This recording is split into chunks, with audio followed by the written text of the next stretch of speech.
Kamaru Usman, in a recent interview with Brett Okamoto, speaks on giving Conor McGregor the next title shot at welterweight. He said he doesn't know why Conor McGregor is so quiet right now.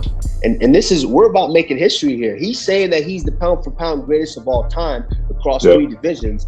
This is your chance to prove it. Go out there and win the 3rd belt in the 3rd division. So why wouldn't we make that fight? I'm gonna give him the opportunity. If Conor wants it, let's do it. But Conor's quiet now. Why is Conor quiet? Who says no to a title shot? I've never seen this in history where who says no when the champ says come and get your title shot? Unless you know you have no chance in hell of winning, that this might change the landscape of your fighting career ever. That's the only chance I can see people saying, you know what, I'm gonna pass on that title shot right now. A 5-round lightweight matchup between Dustin Poirier versus Dan Hooker has been announced to headline a UFC Fight Night card on 27th of June. Dustin Poirier is coming off a submission loss to Khabib Nurmagomedov, and Dan Hooker is coming off a split decision win over Paul Felder. A 3-round bantamweight bout between Pedro Munhoz versus Frankie Edgar has been announced for the 11th of July card, which has yet to be announced. Pedro Munhoz is coming off a unanimous decision loss to Aljamain Sterling, and Frankie Edgar is coming off a TKO loss to the Korean Zombie.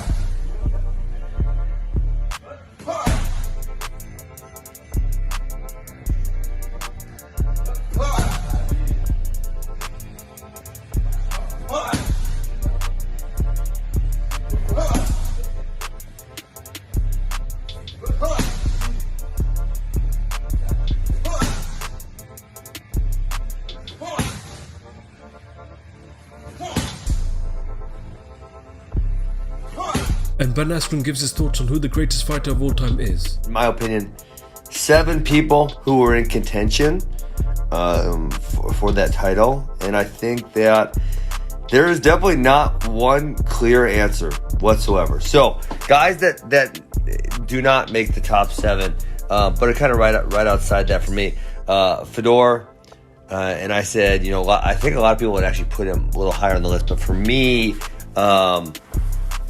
I know he fought a lot of good guys in Pride, but then when he came to Strikeforce and he lost the 3 fights, and he was 33 years old, he lost 3 fights in a row.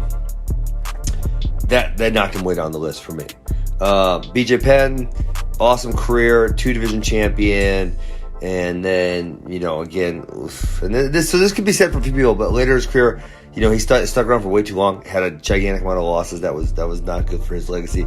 Dan Henderson, outstanding amount of wins, but a lot of losses, 32-15. Fabricio Verdum, another guy who had a crazy amount of wins, but probably too many losses. And then Conor, Conor was putting himself at number 2. I don't really think that is the case whatsoever. He didn't defend the belt at either weight class, which weighs heavily in the negative column for me.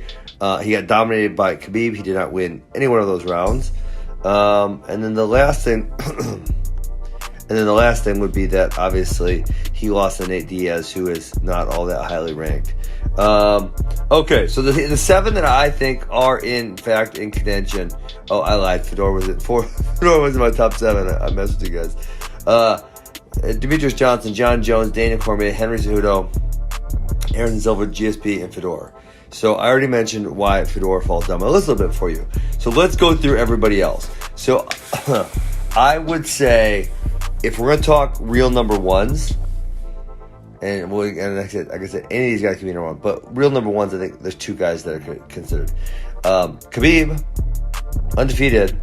The knock on him is his schedule has not been hard enough. Listen, I don't give a damn about that. He fights in what I think there's 2 divisions that could be considered the toughest. It's 155 or 170. That's the average size of a human being. And once you start getting into these really larger weight classes, a lot of those guys who would be at the top of those divisions are playing other sports. Listen, 155-pound guy is not playing another sport professionally either. There's 145, 135, 125. I don't really understand why a lot of people don't like the little guys, don't really consider them for the best. I mean, that just isn't the case in wrestling. Say Sergey Beloglazov, John Smith, kind of considered a couple of the best ever. They're really, really, really, really small guys. Okay, so Khabib, obviously, strength of schedule is the one thing. I think he does 2 more fights against, Gaethje, obviously, is next in line, and then whether it's Ferg or Conor or whoever it is, I think that, he could potentially cement himself. John Jones, he also hasn't really lost. I refuse to count the Matt Hamill thing as a loss. That absolutely is not. He won the title. For me, 2 things on him. Number 1, his last couple fights were against contenders who I didn't really feel were all that great. And he also obviously has USADA issues. So I think a lot of people think that probably disqualifies him for the conversation. He's had multiple USADA issues. And so that's, if you don't want to count USADA, John Jones is number 1. Okay? That's pretty simple. If you count USADA, I think that takes him significantly down the list. Let's see, who else? DJ. Okay, so DJ, here's my argument on DJ, and I know a lot of you guys do the multi-weight argument, but I don't think that is, for me, that's not always applicable, right?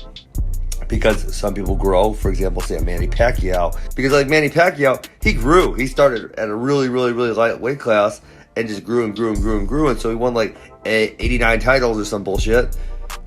But listen, dude, the dude just grew. He grew in weight classes. Demetrius didn't grow, okay? So when there was no 125, he took 2 losses at 135 pounds. That was his weight class. It just wasn't. I'm sorry, okay? And he was still highly competitive. He just wasn't the best because it wasn't his weight class. He's a 125-pounder. It's pretty simple. His only loss at 125 pounds is another guy who's on this list for me, Henry Cejudo. So obviously, one of the annoying points for me is I would like to see how that trilogy would have played out.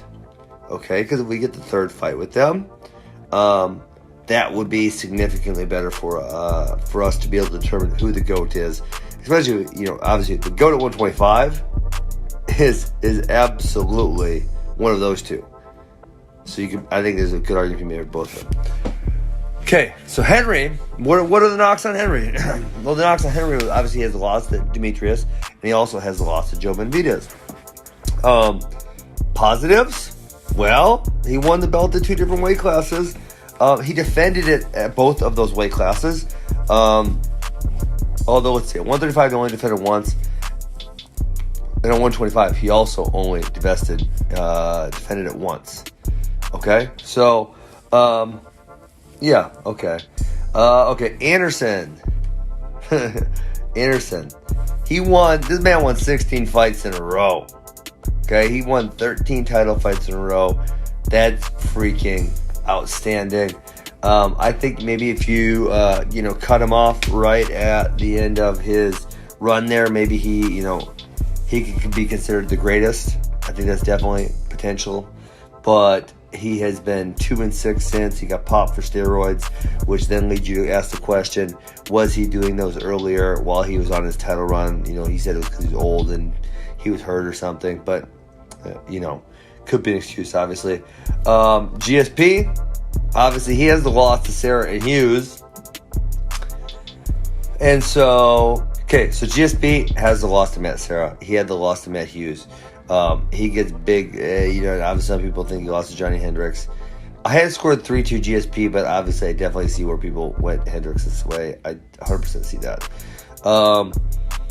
And so the thing with GSP is he probably could have kept going for a while. He also came back and won the middleweight belt from Michael Bisping, but a lot of people think, that wasn't the hardest challenge at that weight at that time. And then obviously I think that over the course of time that Israel Adesanya could work himself in this conversation because he is still undefeated. Okay, that's what I got for you. So I don't think there's a clear answer.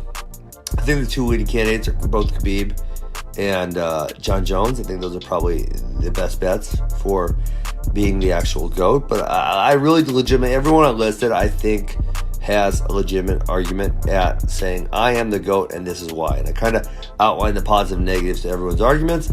I hope you guys enjoyed this.